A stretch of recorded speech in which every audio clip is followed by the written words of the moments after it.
लोकसभा चुनाव 2024 की अब शुरुआत होने वाली है। लगभग अब समय नज़दीक आ गया है और इसमें इंडिया गठबंधन पूरी तरीके से मुस्तैदी से काम में लगा हुआ है।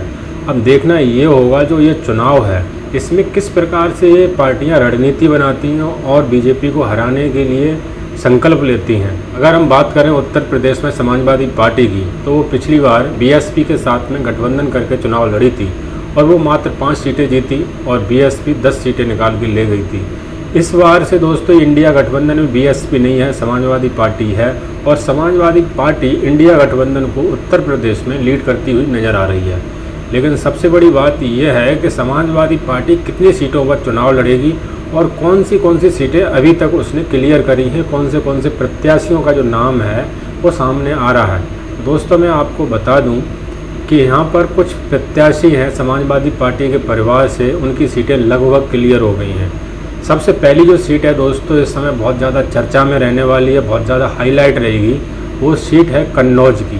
और इसका इशारा शिवपाल यादव ने खुद अपनी प्रेस कॉन्फ्रेंस में जब वो कन्नौज पहुंचे थे वहां पर दिया था। उन्होंने बोला कि इस बार इस सीट पर अखिलेश यादव चुनाव लड़ेंगे और मैं खुद उनको जिताने के लिए प्रचार मैदान में उतरूंगा।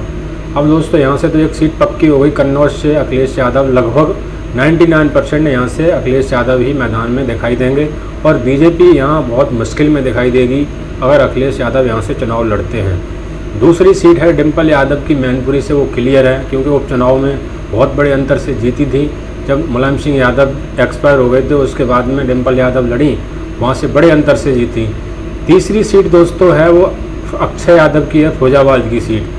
फैजाबाद से भी अक्षय यादव के इशारा कई बार मिल चुका है, वहाँ जो सभाएँ हुई हैं अखिलेश यादव हों, शिवपाल यादव हों, राम गोपाल यादव हों, अलग अलग लोगों ने क्लियर कर दिया है कि यहाँ से अक्षय यादव लड़ेंगे। अब बात करते हैं शिवपाल यादव खुद की। शिवपाल यादव लगभग लोगों का मानना है, समाजवादी पार्टी के कार्यकर्ताओं का मानना है कि शिवपाल यादव को आजमगढ़ से चुनाव लड़ाना चाहिए और आजमगढ़ से कड़ी टक्कर देंगे क्योंकि उपचुनाव में धर्मेंद्र यादव नज़दीक जा कर के हार गए थे। तो इस बार लगभग आजमगढ़ से वो लड़ेंगे शिवपाल यादव।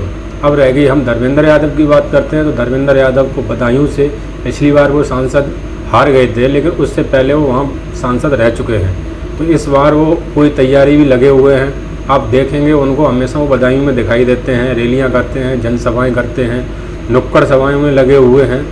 तो दोस्तों ये सीटें तो क्लियर हो गई हैं, 4 सीटें। अब रह गई है जो तेज प्रताप है वो कहाँ से लड़ेंगे या नहीं लड़ेंगे, तो वो देखने वाली बात होगी आने वाले चुनाव में। लेकिन समाजवादी पार्टी की तरफ से ये 4 सीटें क्लियर हो चुकी हैं।